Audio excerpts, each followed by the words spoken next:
move on. So I think this morning, as we're studying the letter to the Christians in Colossae, I think you'll begin to discover just how important this little letter is and has been over the centuries. To give a little bit of a kind of a positioning of the letter, it's very much like his other letters. We have to know a little bit about the people to whom he was sending the letter to understand the viability of it and how it's so important to them and to us. In fact, the letter to the Colossians has a lot of similarities to the message that needs to be heard in our country especially. And you're going to see why here pretty soon. As you know, in our country, we're having a real struggle with the question of authority. When you look at the riots going on and you look at the struggle in politics, it's a complicated mess, of course. But I think if you drill down, you'll see that it's nothing new when you look at history. I like to take a look at history to see what's going on at a certain time whenever one of the writers in the Bible were writing. And as you look at the history at that time, and just prior to Paul and just after Paul, you recognize there were some empires that were trying to control the world. It's always been that way, from the Persians to the Greeks to the Romans and so forth. And as you know, the culture that Paul was living in, which was the Roman way had much of its structure and its basic beliefs from the Greeks, who had themselves developed a very stringent class system. A lot of this class system is just an echo of the tribal kind of life that was found in small communities around the world, where the most powerful ruled and all the rest of the people worked for them. And then whenever they began to get together, it just formed much bigger tribes. And so empires are nothing more than a collection of a bunch of little tribes. And what the issue is always there is authority. Isn't that true? And that is in the Greek system and the Roman system, and I believe in the American system, there is a struggle between the powers, or you might want to say a struggle between the classes. The upper class, which is typically called upper because they have more money, more power, more things, and therefore these who have the more, the upper class, is always struggling with the lower class. And there is a fundamental belief that the upper class has, and that is that if we're in the upper class, we have more education, more money, more power. The reason we have it is either one, because the gods gave it to us, or we have it because we earned it. In other words, we know what's best. We've been through everything. And if you give any kind of power over to the uneducated, the unexperienced, what's going to happen? Society's going to fall apart. So the basic philosophy is authority ought to be in the hands of the upper class. And so in the Greek society and in the Roman society, there was clearly strict caste system, mainly three classes: an upper class, a lower class, and slaves. And so when you look at Paul, who's trying to break that down, because the view that Jesus brought was the view that America, of course, took up in those early days, is that all people are created equal. Why? Why are they created equal? Well, because God made it that way, because God created us equal, because God says so. And so the issue is always the issue of authority. Who is the authority? Should the authority be the most powerful, the most successful because they've done well and they deserve to be in authority, should make the decision of what's right and wrong? Or should all people have the same access? If you look at history, the rise and fall of these empires or these cities or these cultures is based on how people deal with the question of authority, the question of who should be in control. What we've discovered in the Hebrew Christian view is that never should men be or women be in control, which is kind of a weird thought when you look at it. The Hebrew Christian view is that God should be in control, and that those who've had privilege should look to God of how they should use their privilege. Those who do not have privilege should look to God and how they can do better, how they can rise to the level that God has intended for them. So the authority is always in the view, let's take just the Christian view, in the Christian view, meaning the view of Jesus, not the view of the traditional church. But the view of Jesus himself is that no one is higher than another. As Jesus, as the key scripture we read last week in Philippians, that Jesus, who though was equal with God, that he humbled himself and became a servant. Jesus is saying we're all equal in the sight of God. So let's let God be the authority. In other words, let's let God be our authority to tell us what's right and wrong. Jesus, therefore, who claimed to be God himself, who come in flesh, Jesus, therefore, is the best example and the best source of figuring out what we should do, whether we have much or whether we have little. So in our country, one of the reasons that freedom, the kind of freedom we talked about, was not just disorganized freedom, but a republic where people represent the all people. In our country, the whole idea was that God has given us certain rights and certain responsibilities, and we're to look at him as our authority of what's right and wrong. And therefore, we're to treat one another that way. Well, as you know, things have changed over the years. And if you read, some of you read these books on history, and you begin to see why some predict that the American way is doomed to the same thing that the Greeks and the Romans were doomed to, is that they misuse their authority. What happens when people misuse their authority? Well, the richer get richer, the more powerful get more powerful. They begin to worship their own possessions and their own authority, and before long, they begin to see themselves as right and wrong. Whatever they say is right. And what anybody agrees with them must be eliminated, not for themselves, but for the good. So they can actually begin to take lives because they think they're doing what the best thing is. So when you look at the other empires, basically the Greeks and the Roman were the representatives for the others, except for in the Far East, which had similar class systems.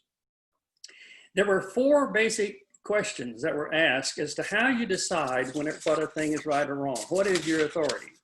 And the Greeks and the Romans said, one, it is not your senses. It's not the physical evidence. In other words, if you can prove something is good because you've tested it, then you say that is the way to prove it. They'd say no, because tests can always be messed with. You cannot always trust physical tests. Some would say you base what's right or wrong, or what's true, on your reason, your understanding. And I think the Greeks put a lot of emphasis on that. Is that authority should be those who can think the best, who have the most education, who can reason the best. And so we come down to America, we have a lot of emphasis on education and on thinking correctly. And if a person can think certain ways and come up with a very reasonable approach, then that's their authority. The third way they did was from experience. And that is, if I go out in life and I try things out and it feels right, it works pretty good, and I like it, then that's the best thing to do. In other words, you decide on what's right and wrong by how it feels to me. And of course, the Greeks and the Romans said, well, that's pretty good, but that's not the best way. And then the fourth, which is the way the Greeks and the Romans ended up, was the fourth way you can know what's right or wrong, or what authority is from your tradition. In other words, what has worked in the past? What has worked for the upper class in the past? And what has worked is to contain control so that those who don't have the education and the money don't all of a sudden get it and go wild. The Hebrew Christian route, which was Paul's way, said all four of those are wrong. You can't trust, you cannot ever trust just your senses. You cannot trust your mind, you cannot trust your experience, and you certainly can't trust your tradition and what other people have said. He said you must turn to God himself, and the best way of knowing God is to look at Jesus, who was God in flesh. So that was the whole background. Colossae was a great place to take that into consideration. Now, some of you, let me just put a little map I put together here so you can see it. If you look at this this map, what you're going to see is that over here on the over here is Rome, over to the west, and then there's Colossae. Over here, of course, is Corinth, and you can see down in here this is Israel. So Paul is over here in Rome in prison, and he had been all up in here, and he had never been to Colossae, which is about 100 miles from the coast there, and all these other towns of Ephesus and Philemon, all those towns were in that area. But Paul, while he was in prison, he got a visit from a fellow named Epaphras, who said that they were having a lot of trouble in Colossae. They'd started the church. Now, Paul considered himself the founder of the church in Colossae, not because he'd been there, but because some people he'd won to the Lord in other places had moved to Colossae. It was a place of great commerce. In fact, at that time, it was known as the most prolific place for fine wool of any place in the world. And therefore, it had the dyes that we learned about how some people who made dyes, Lydia and so forth. And so this place was very well known for its wool and its dyes, and people came from all over the world to trade. In fact, some of you probably know that Colossae no longer exists. In fact, architects even 2 years ago, they started to do an excavation there to see if they could discover more of it. But back in the earlier part of this century, there were some excavations, and we learned a lot about Colossae. One of the things we learned about Colossae is that it was considered the gateway to the west. The gateway to the east. In other words, it was the doorway to the Eastern cultures, because it had a lot of different kinds of religions who had come there from China and from Iraq and so forth. And what happened is they were facing Confucianism, they were facing Buddhism, they were facing Shintoism, and many of these tribal kinds of religions based on worshiping of stars and worshiping angels and all kinds of spirits.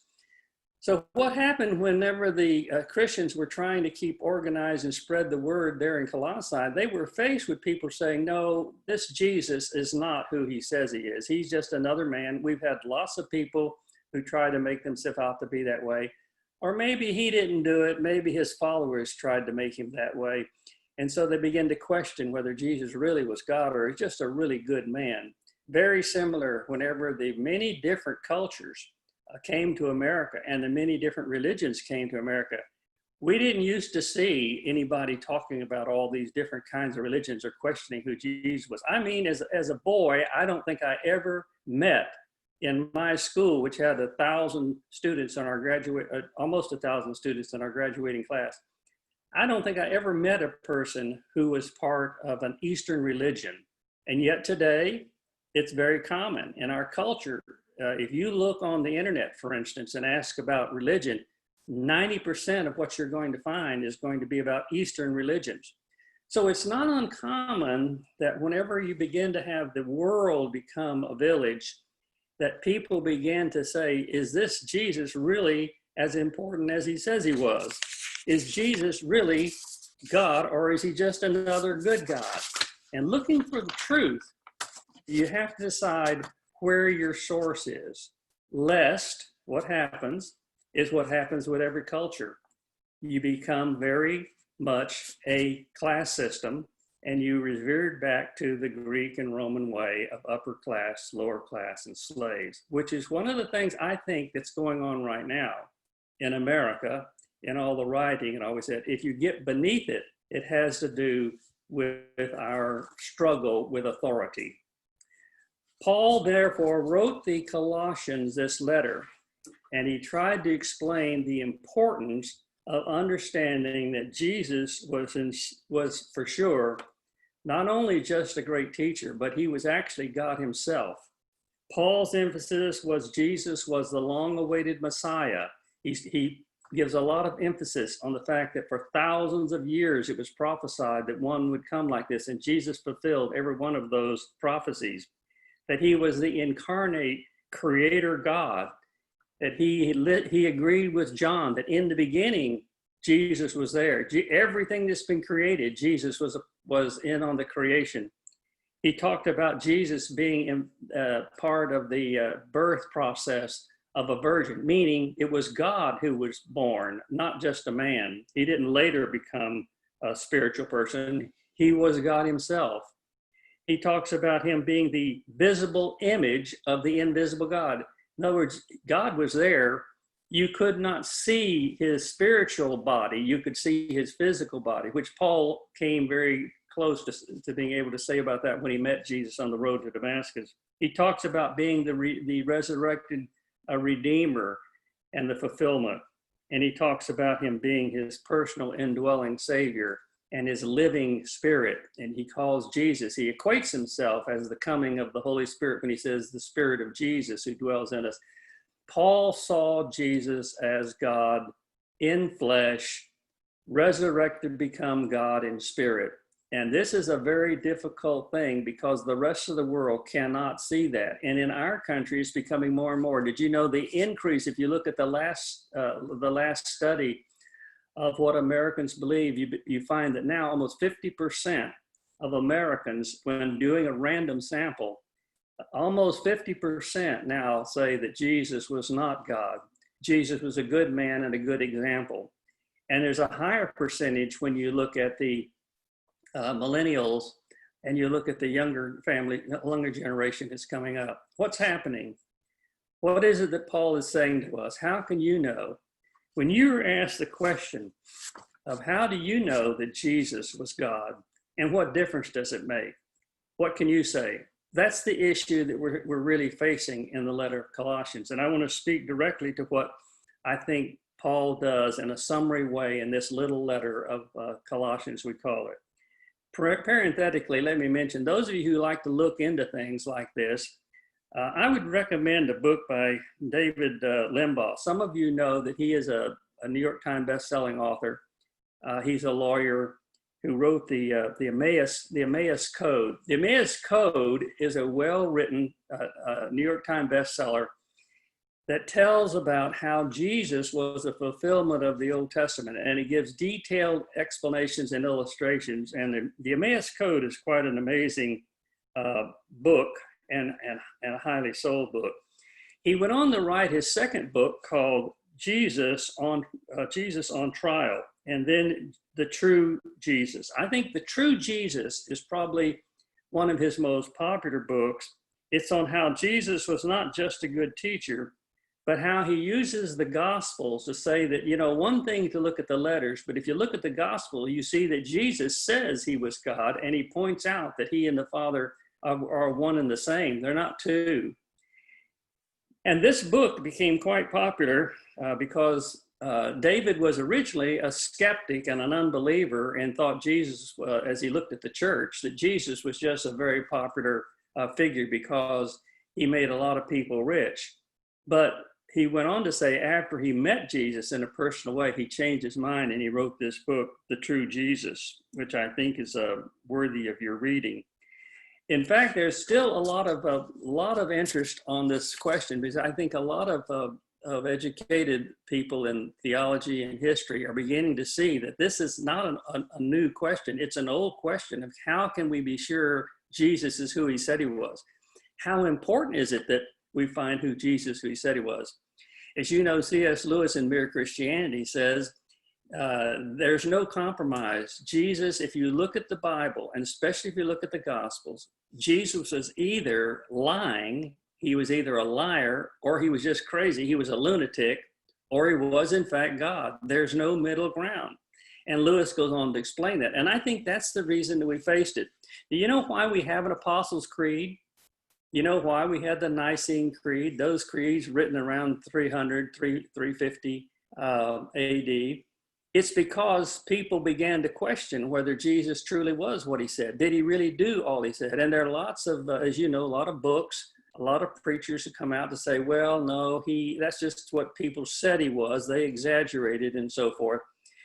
The controversy still goes on. In fact, I thought for some of you who like to read the latest thing, Gregory Lanier, who just wrote last month in July of 2020, Lanier, who is a Ph.D. graduate of the University of Cambridge, wrote an excellent study called "Is Jesus Truly God?" It's a study of the history of the controversy and how throughout all of history, there's been this, Christian history, there's been this controversy. Is Jesus really who he said he was?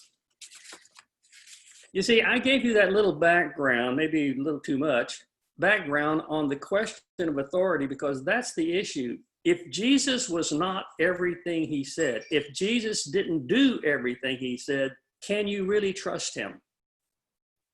Would you really want to follow someone who said things that are just not true, who claimed to be God himself? Do you want to trust your life and your eternity to somebody like that?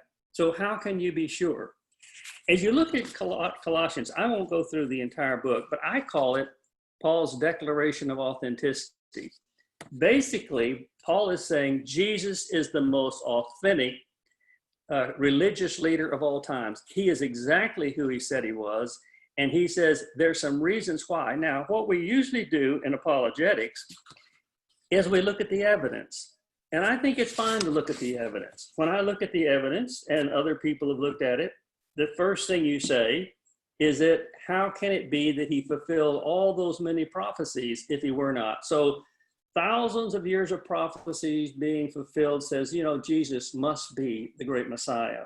Then whenever you look at the millions of people whose lives have been completely changed, people of all races, people of all backgrounds, you say he must be God because he's been so transforming. When you look at all of the institutions, the hospitals, the orphanages, the schools that were established, you say, he must really be who he said he was because he's made such an impact on society. Some would go so far as to say, when you look at the most brilliant scientists in the world today, you find that most of them believe that Jesus was truly God. And so how can these great scientists believe it if we don't believe it ourselves? And then I think if you look at all of these things, you debate all of these things, it really comes down to there's always a reason, an argument to say, yeah, but those things really don't prove anything. Those things just are opinion. And so we come up with what we have in America today, a very skeptical America, a place where people are saying, I'm not sure that's true. I'm not going to talk about all the reasons why people still believe that. We'll talk a little bit about that later, maybe. What I want to mention to you is this. When Paul was asked, as you recall, on the times that he was faced with either government or religious leaders, and they said, how do you know that this Jesus is who he said he was? You remember what Paul said? He said, first of all, I want you to remember that I'm not just some ordinary guy that you took off the street.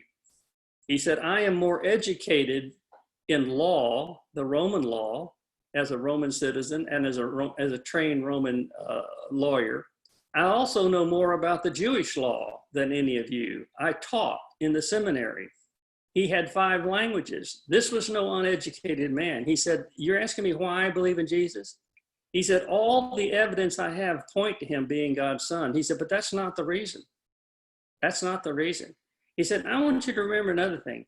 I've not always believed in Jesus.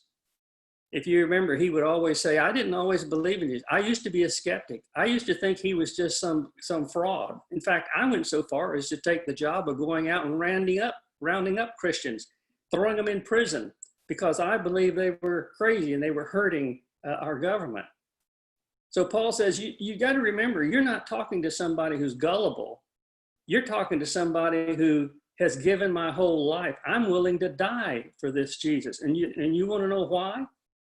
He said, it's because, and this I'm sure is about that time when he started to have a smile come on his face. And he said, you know how I know that he is who he said he was? How I know he is real is who I say he is? One day I was going down the road to Damascus to find some Christians and I was going to throw in prison, and I met Jesus. And I'm sure they were all spellbound. He said, no, I didn't see him physically. He said, because his physical body had been dead for a long time. But I saw him in his spiritual body, and he spoke to me, and I was transformed that very moment. And it's never been any different. He's always been with me. He's always lived in me. And in fact, for me to live is Christ. For me to die will be fine. I will gain if I die physically because I am alive in spirit and my body's become his temple. In fact, I let him use my body as his instrument. His spirit indwells me. I know him on a regular, daily, personal basis. He and I are one together. And let me ask you something. How in the world could they refute that? They could only say either this man's crazy or they'd say he's telling the truth. Paul did not have to decide what they thought. He knew because of the experience he had. A number of years ago, I was in a church far from home, and I was talking about this subject of the authenticity of Jesus and who is the authority in your life, and how do you know that he's in your life? How do you know everything he said was true? And I told them about this example, and that is, I said, none of you've ever met my wife, Phyllis. And I said, Phyllis is a wonderful, godly, sweet, beautiful, caring person. And I said, she's just a tremendous wife, and I love her so much. And I said, but let me ask you something. How do you all know that I'm telling the truth? How do you even know if she's real or if it's just my imagination? The fact of it is, if I even had some of my friends write letters about her and tell you the same thing, you might say, yeah, but I can't trust that. Bill may have some kooky friends. In fact, he may have bribed them to write those letters. Or maybe they're just trying to be nice and go along with him. I can't trust those letters. I mean, I don't know that I could ever find out if Phyllis is all that he said. And I'd say, oh, yes, you can. You can meet her. And once you meet her, you'll see a little bit of it. But if you stay close every day and talk and do like I do, become close and become her friend. And over time, you begin to see everything that I see. And I would say that's the key to knowing Jesus. Paul never used the philosophical arguments to defend whether Jesus is. You've got to decide yourself, my friend, who your authority is. You got to decide who decides what's right. By if you have a personal relationship, it doesn't happen in a minute. A personal relationship with him that has grown to the point that no matter what anybody else says, you know who you believe. Here's the way Paul put it in Colossians. Tremendous verse, as you remember. He said, do not let philosophy or high-sounding nonsense, human thinking, spiritual powers of this world, do not let them drag you away. Basically, what he's saying is the same thing. He was saying, don't be like the Romans and the Greeks. Don't be tricked because people got smooth language, because they give you ways to get rich and get powerful, or some novel thought comes along and you say, gee, that's a neat idea. He said, don't do all that. He said, you must meet Jesus Christ himself. You must let him come into your life, and you must have a daily relationship, and then you will know who he is and what he's done. My favorite hymn over the years, Roger, after you read that beautiful hymn to us, I'm like you, I miss those great hymns, especially the lyrics. But my favorite hymn over the years is this. It's called He Lives. I serve a risen Savior. He's in the world today. I know that he is living, whatever men may say. I see his hand of mercy. I hear his voice of cheer. And just the time I need him, he's always near. He lives. He lives. Christ Jesus lives today. He walks with me and talks with me along life's narrow way. He lives, salvation to impart. You ask me how I know he lives? He lives within my heart. And the heart is the center, according to the Bible. The heart is the center of our choices, our will, our desires, our thoughts. Jesus is at the heart because I met him and I've seen him all along the way, making a difference that no one else could explain. So there's the case There's the case for the authenticity of Jesus. And that's what he taught these people in Colossae. Now, let me ask you this. I'm going to use the rest of this time for either one, for you to ask me any questions, because this has been a debatable question, as you know, for now these hundreds of years. Maybe you have some questions about skeptics and Jesus being God himself. And there's no embarrassing question because every one of them's already been asked many times. Maybe you have a question about the authenticity of Jesus or how to deal with it. And I'm open to having you ask those questions. I'll see what I can tell you from my studies. And while you're thinking about any question you might have, I'm going to ask you my first question here in a few minutes is, since this has been a problem for people for all these now 2,000 years, why do you suppose we still have the problem of when people become Christians, it's not long before they start questioning whether Jesus really was God himself or just a good man? And why is it that America now, nearly 50% of Americans believe Jesus was not God? He was just a very good teacher and a good example. Why is that? So either ask me a question or answer that question. What have you got on your mind?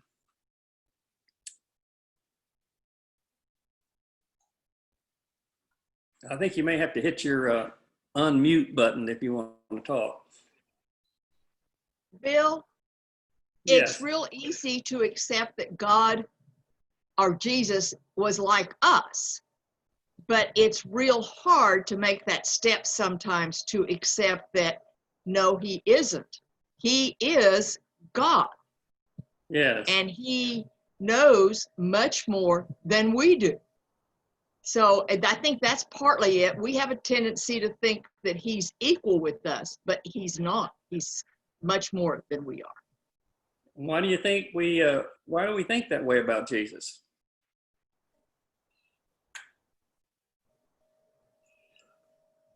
Why do so many people have such a hard time with that?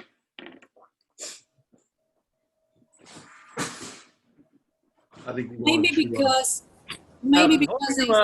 Before you ask a question or answer a question, would you please give your name, because it's kind of hard to figure out who I'm talking to. Brother Bill Norby, I Okay. think it has to do with the fact that they key only on the humanity of Jesus, because the Bible does speak that he was in flesh, that he walked. There was testimonies of people who saw him in the flesh after the resurrection. So they continue thinking that it's just a flesh human being that we can relate with, but they don't see the deity. Mm-hmm. Okay. Thank you, Norby. Anybody else? I have two thoughts, Bill, related to what was just said. I read a quote by Anne Lamott this week, who said, the big difference between God and me is God never thinks he's me. I like to let that soak in a little bit. God never thinks he's me. But I can remember when I was a young child and I came to accept Christ in my life and to adopt his ways of living for my life. I had these childish expectations that, oh, I've got Jesus in my heart and I'm going to just lead this charmed life. Everything's going to be well and wonderful. Well, guess what? It's not all well and wonderful just because we have Jesus. I think sometimes our expectations of what it's like to live a Christian life is not realistic. I mean, Jesus even tells us it's not. But the difference is, whatever life brings to us, we are not alone. He is present in our lives. So that's just what I'm thinking. Thank you, Phyllis. Somebody else, any question or comment on that? Bill, this is Ralph, and question, I guess, or at least your thoughts. I have a couple of very brilliant daughters that are 30 and 27. I love with my entire heart and soul. And recently they informed their mother and I that they believe in God, not necessarily our God, because there's lots of gods to choose from, is basically what they're saying. Yeah. And that there's no, we don't have a monopoly on God. They have a right to choose the God they believe in. And it's created quite the divide, as you can imagine, especially between their mother and them, who's a devout Catholic and a great mother, and stuff. So just your thoughts on these proliferation of gods that our younger folks have a choice of. Yeah. Well, I think that the main issue I find in talking to anybody, whether it's family member or somebody else who's just caught up in the culture, which our culture primarily worships tolerance as their God. And so the one truth, most of our young people, especially because of media, believe that that there is no such thing as absolute truth. There is no one source of authority. For them, the one basic truth that never changes is that you should never consider that you have the truth. That everybody has their own truth. That what's true to you, it may not be true to me. What's good to you may not be true to me. How do you have the right to say it? So the individual, the narcissistic individual has this belief that the only thing we can say that is true is that no one has the final truth. But when you do that, when you say your authority really comes down to your authority is yourself. It's true to me and I'm going to count on me. I think the question then is twofold to our kids and to others is, how's it working for you? Whenever you face death and you face the hard things in life, depending on your own ideas, is that going to work for you? Is it going to be something you can count on? Are you unsure? We have to hold in our own heart, first of all, we have to hold the idea that everybody really needs God and that everybody wants God and that there's a hunger. And I think that's the first thing. The second thing is that people usually don't come to God because of our arguments. They're like Paul says, I can argue you to the ground, but you still won't believe, because what happens is people have to see in us. And I think we pray and ask God's Spirit to work on our kids' heart, but then we have to show them that we have a satisfaction. And that's about all. And I think you do that, Ralph. I think you have to have a satisfaction in your personal relationship. And you just point out that along the way, not in a condemning way, but an encouraging. One day, I hope you will know what I know. You'll come to know Him very closely, because that is something that has to happen personally. I think it's very true. It's I think one of the reasons I think we have such trouble in our day is because we are shifting to where we find our authority and how it works for us. Any other question? Or anybody else got a comment about that?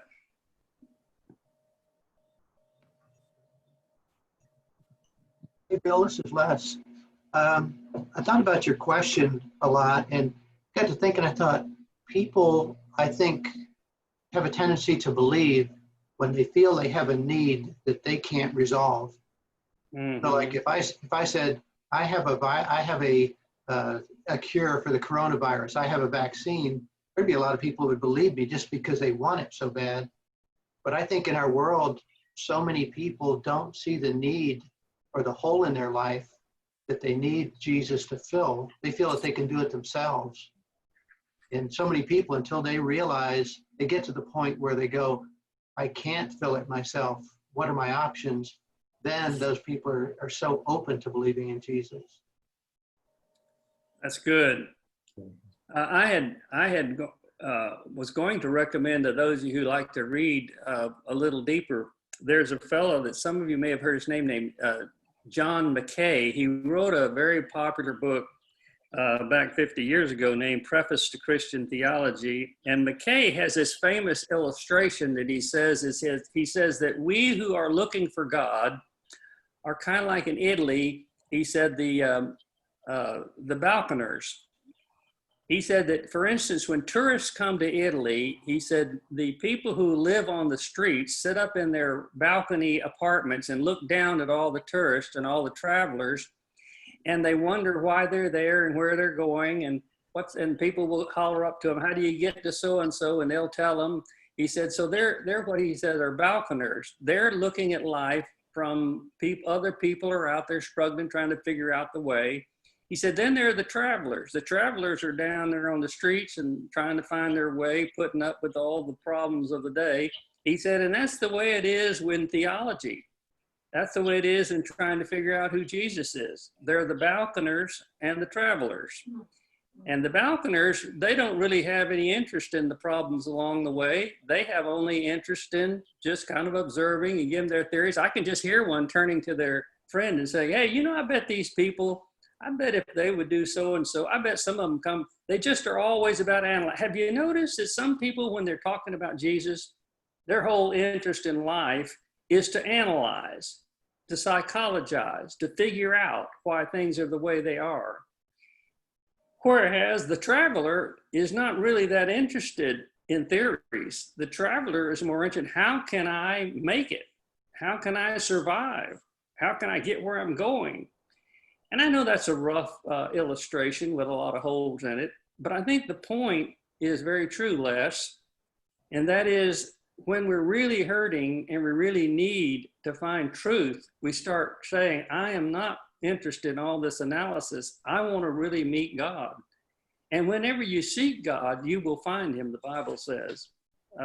So anyway, I think that's a good observation, Les. I think it's really true. Anybody else? Question or comment? This is Roger. I would agree with Ralph's daughters. In what way? Well, there are many gods, and it's up to us to choose. Yes. And so whatever we think is going to be there for us all the time, that who wouldn't want that? And just like Joshua had to say, choose this day who you will serve. Well, we do too, and it is their choice, and we will be rewarded or punished based on their choices. I think that's a very good observation, Roger. I want to agree with you. When I used to teach a personal evangelism, they used to call it, which is how do you share your faith with one other person? My basic approach was very simple, and that is find out what people are going, tell them there are a lot of options, and let's look at each one of the options and see which one is going to serve you the best. That was the problem that Paul saw with the Colossians. You know, that if you're in the upper class, why don't you want to believe that Jesus is the Son of God? I'll tell you why. If you're in the upper class, if you're pretty comfortable with what you got, and you look at Jesus' lifestyle, you're going to say, I don't want to believe in this fellow. I don't want to. It's going to make me change. It's going to make me cause people to be equal. It's going to make me be humble. It's going to make me share. It's going to cause some social justice. And so really it kind of comes down to, like you say, who do you want to put as the authority, as you're calling it, as the God? So I think that's a great approach, Ralph, don't you? Is that, yeah, there are lots of gods out there. You're right. It's all a matter of choice. Yeah, I think that, Roger, thank you for sharing that. I think this is where their mother and I disagree the most in trying to deal with them, because she is very much a devout Catholic, good, and very involved with her church. Her and her husband are, and they're about arguing with you, and they're about arguing with our girls why they should believe this way. And I've been trying to help her back off and say, look, live your life so they can see how you're living your life. And she does. I said, that to me is going to be a better approach. And so that's where her and I disagree on the approach to the girls, because she thinks that if I would help her hammer our girls, that this is what's going to convert them. And I'm like, that's just not going to work. Well, we do have to face the reality that the Roman Catholic approach, historically, that doesn't mean each priest or each Catholic believes this, but the Roman Catholic official approach is that faith is basically reason. That's what Augustine, what Aquinas, what their basic teachers say. And the idea, therefore, is that people can be convinced by accepting the reasonable decision. And therefore, I think argumentation is the primary approach. But, you know, many of you have seen on television recently, Francis Collins, the head of the NIH, which is over, of course, the CDC and all these things we've been saying about it. Maybe you've seen the head of the National Institutes of Health, Francis Collins, and he has just recently been on a video where he was telling some of the world leaders who are, he and NIH, as you all know, were trying to find a cure and a vaccine for the coronavirus. And he was speaking, and he was telling how he as a scientist used to not believe in Jesus. And I was listening to this video of how he was telling how what convinced him was not the arguments. He was, you know, he's probably the most brilliant scientist of our day, at least one of the most brilliant scientists. He said, I was not convinced by the arguments. I knew all the arguments. He said, what convinced me is I saw when I was helping years ago, I was helping a bunch of people dying of cancer, and all the people there who were outspoken Christians and talking about they were not worried about dying, that Jesus was with them. And he said, it just kept hitting me. And he said, one day, one of the ladies said, I've been telling you that Jesus is going to take care of me, whether I live or die, Dr. Collins. And he said, she turned to me and said, Dr. Collins, do you believe in Jesus? And he said, that's the first time in my life anybody just actually asked me that question. And he said, I began to think, I'm not sure if I believe he is who he said he was. I believe, you know, that Jesus lived, but he said, and so I began to think about it. And he said, I all of a sudden started having what these people who were facing death had that I didn't have. He said, they had this peace and confidence. And he said, I got a hunger to know Jesus. And he said, I went on a hike out in the mountains in North Carolina, and I got out on my knees there in that dirt path. And I just turned to Jesus and said, Jesus, I want you to come into my life, and I'm going to give you my. He said, ever since that time, Jesus has been with me.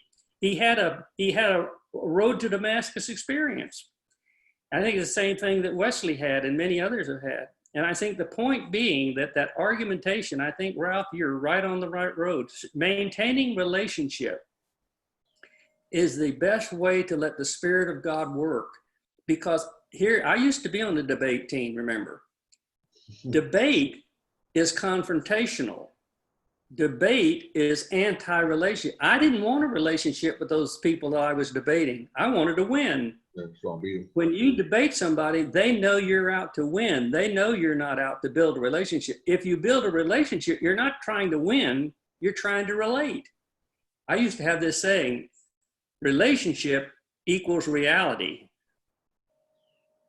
Debate equals confrontation. So I think you're right on the right road, Ralph. And thank you for all these comments about that. Any other questions or comments? Bill, this is Janet.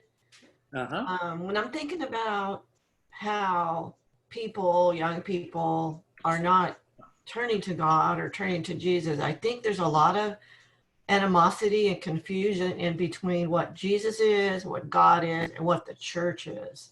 Absolutely. And everything they see through the eyes of religion is through the church, my belief. And they see the church being very hypocritical at times, or having a lot of rules, and that's not pointing anybody to a relationship that doesn't have one with Jesus or God. And so I think there's a lot of confusion among young people about what is the church and what is their role in getting me to a point where I can see Jesus and God as somebody that is going to be coming into my life. Now, the church isn't the only place where hypocrisy happens. All of us are hypocritical at times, and they're watching us. Those young people are watching what we're doing. And so we have to, you know, we're human beings. We fall, we get up, but, you know, trying to follow Jesus in an everyday life is not an easy task. So we just have to keep that in mind when we're being approached or being seen by young people about how we are reacting in our Christian faith. Thank you, Janet. I think we're all of us on this class are saying amen. I remember when my little girls were tiny, ready to go to school. We were living during the civil rights movement, and our church was totally segregated, and the people would talk ugly language about Black people, and some of them were members of the Klan. And I could see my little girls thinking, this doesn't sound right. How can this church say they're Christians and be that way? And you know what I decided to do? I decided for us to start taking food and clothes and start building relationships with some of the people in the Black community so that they became their good friends. Relationship breaks down foolish hypocrites and criticism and division. And so I think those of you who are working with people who are poor and hurting and sick, and you're giving yourself and your children and your neighbors are watching, it's one of the strongest testimonies to the power of God. So thank you, Janet. I think that is the big dilemma, is the testimony of it has always been since the early Roman Church, which, by the way, the church divided between the official Catholic Church and the Church of Jesus in Rome and in Italy and then across the world. And then it passed it on to the Church of England and on to America, where you have this institutionalism where people try and protect their upper class religion and try and make others be subservient. It's been the worst witness to our kids, and no wonder we're struggling with that now. Any other comment or question? Bill, this is Chris. And it's not just the young people. We have a friend who's in his mid 60s who hasn't been to church in 40 something years because of the hypocrisy that he said he saw back then. Yes. I have a lady that I've been putting on our prayer list many times when we were meeting that was turned off of the church when she was like 8, the Catholic Church in Venezuela. And she's just now coming to grips because of her kids wanting to know more about Jesus, her young kids, because Yes. they're influenced from her mother, their grandmother who lives with them. So in our last few minutes, thank you, Chris. In our last 3 minutes, what are some things that help you maintain that sense of the reality of Jesus as being close and real, as opposed to being swept up in the kind of skeptical society in which we find ourselves living? What are some things that help you keep that relationship?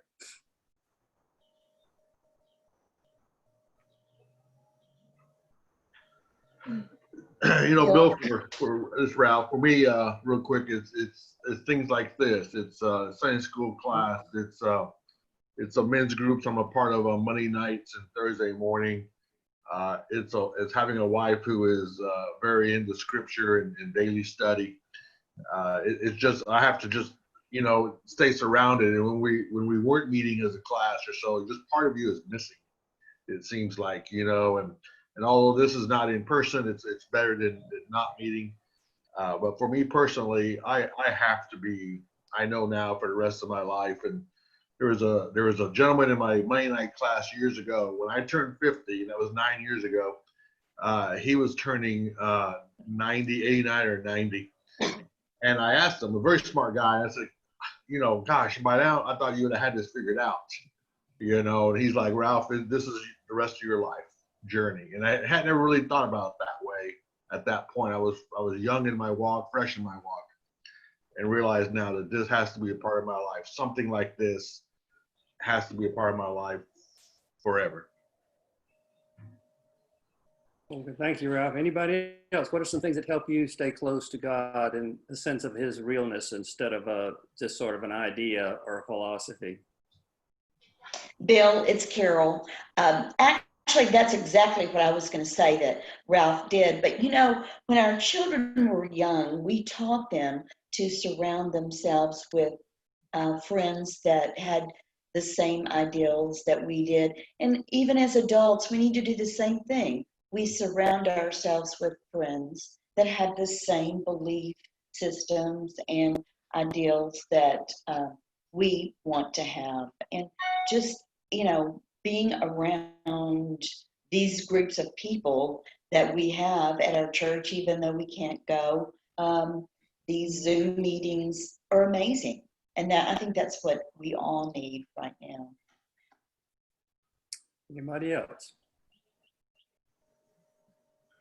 I do want to add that I try to make sure that I still remain open. There's a gentleman in our Monday night class.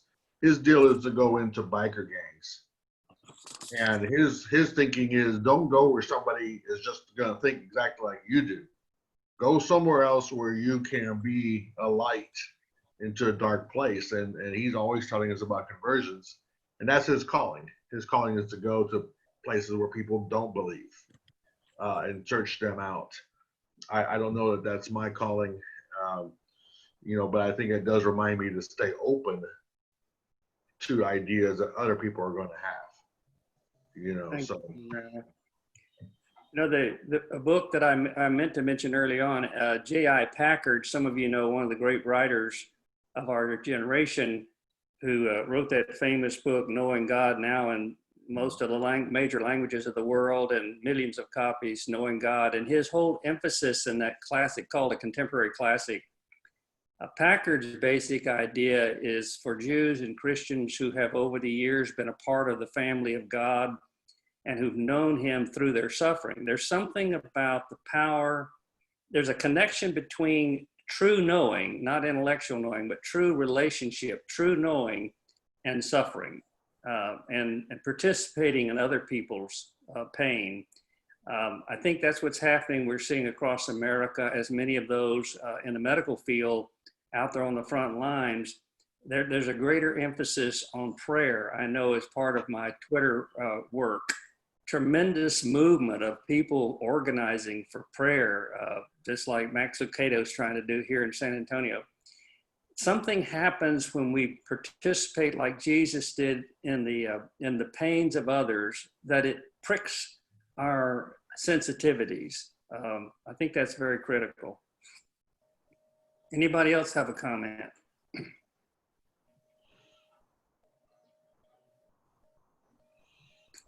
Well, this has been very helpful. I hope it gives some open thought and gives you a chance. It's good to see some others. I see a few others have joined us since the beginning, and we welcome all of you here today.